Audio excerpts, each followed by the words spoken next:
Huh? It's not necessary, or is it?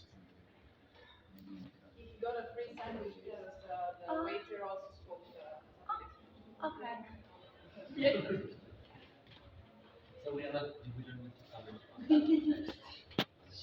I start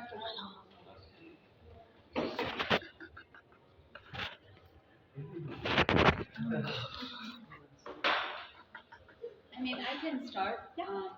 Because for a long time I had this narrative that I was telling myself or telling people when I started studying linguistics and start thinking about doing language revitalization work. So the language was not recognized as a language about 15 years ago.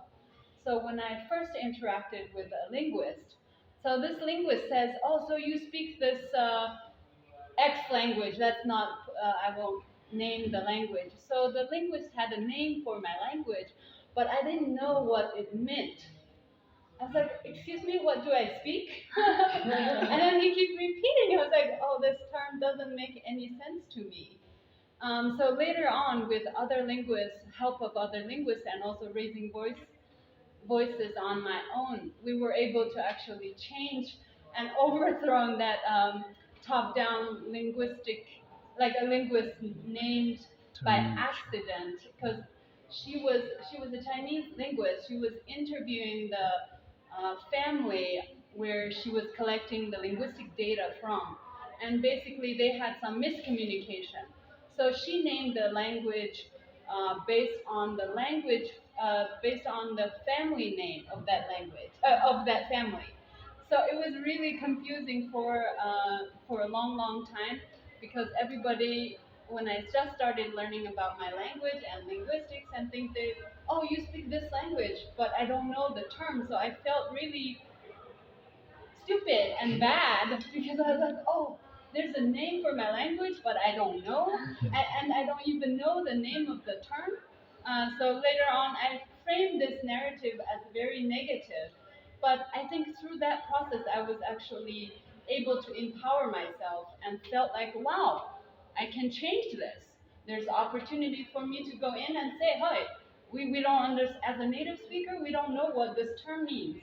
So we need to rethink about the name of the language. So yeah, I think that was a really empowering story for me. And what's the name of the language?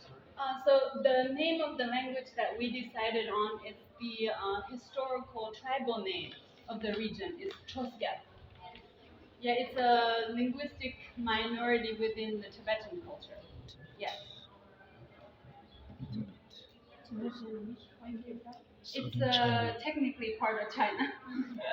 Tibetan Autonomous Region, Huh? Tibet Autonomous Region, Yeah, Southern China. yeah, exactly.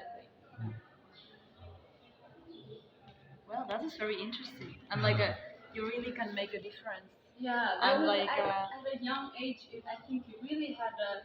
So I started my language work around 17. yeah. So about 15 years. Oh. Now you know my age. Oh, But I've been doing it for a long time. At that age, I think it was really empowering in my heart. Like, wow, at this young age, I can make something such impactful and take it back to the community and tell them, like, oh, now we have a name for our language. Yeah. I have a question. Does it mean that people in your countries don't know the name of the language, or you actually don't know the name of the language? That's a great question because we just refer our language as farmer's tongue. So as opposed to we have in the Himalayas, there's the nomads who don't have homes but they have pastures, so they move around. They're not sedentary. And then we are the farmers who live down in the valley. So the only way we refer our language is nomad's tongue and farmer's tongue. So we didn't really have like a terminology. yeah, like we didn't really need to. Yeah, so that was the only term that we had. Yeah.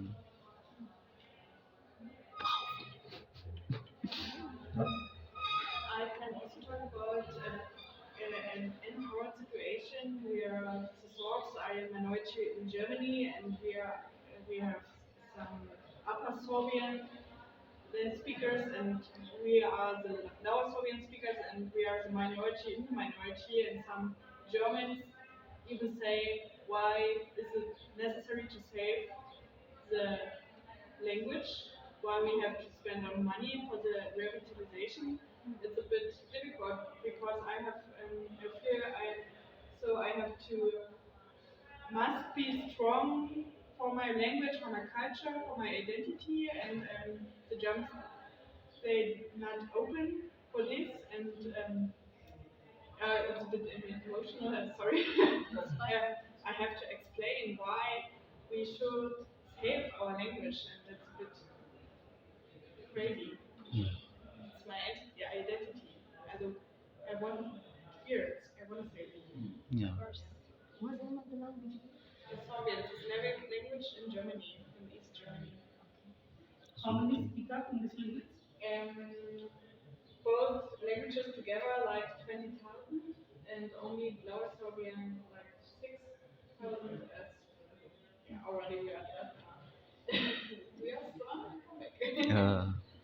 Sorry, and lower Serbian and upper Serbian, like they're different in like their Yes. first of first Yes, also it's like upper Serbian Serbian. is more prestigious. Do you have any empowering particular situation you want to share? Empowering positive situations is when we are in other Slavic countries like Poland.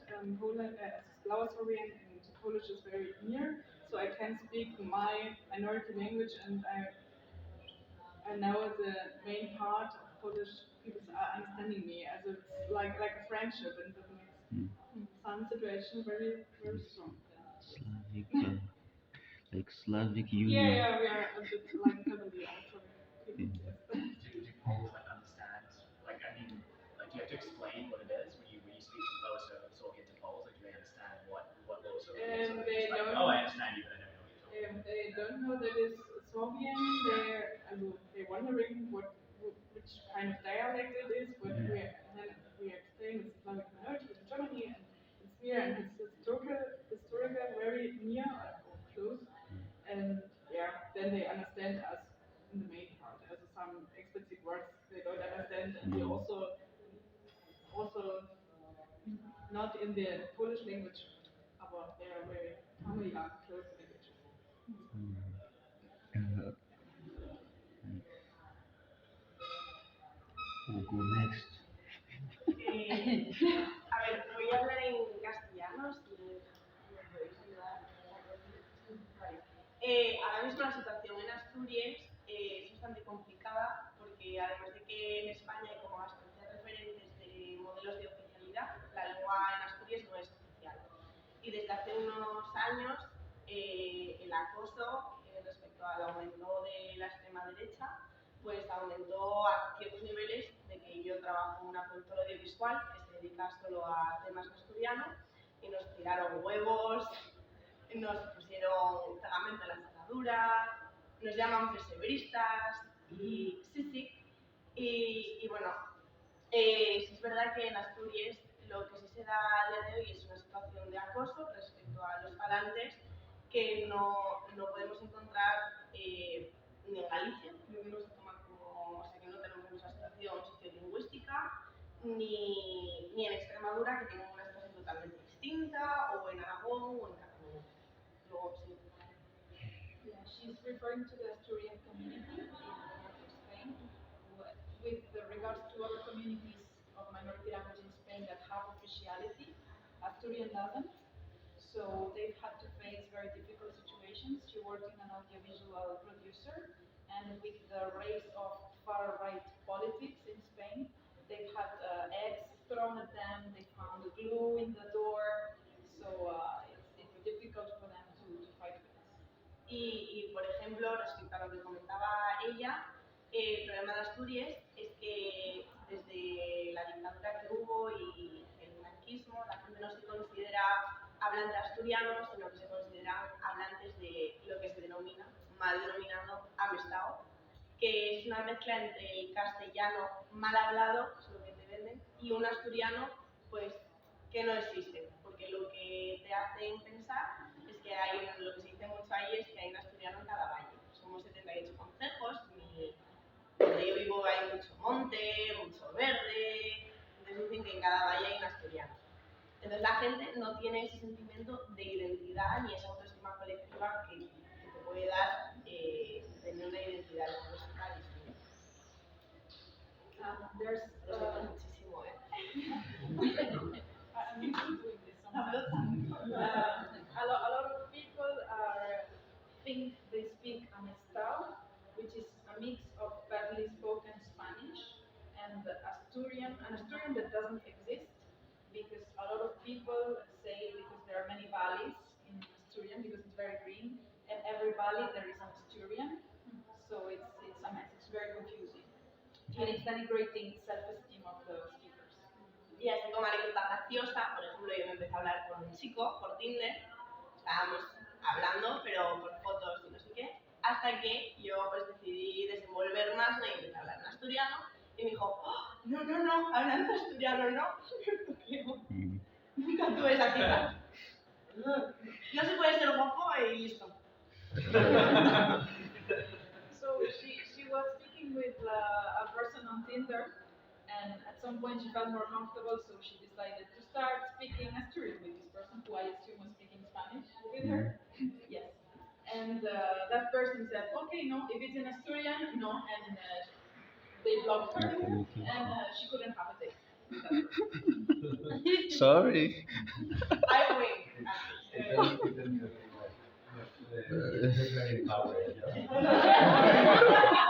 But I think it's also a good if you can, it's maybe good to know their how they how do you say it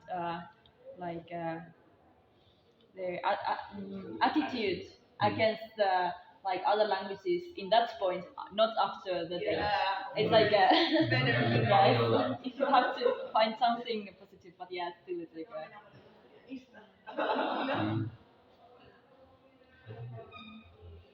think we have to go back to the okay. room, Oh. some conclusions, and then Sí, seguir hablando y yo. Perdón, Dani, que te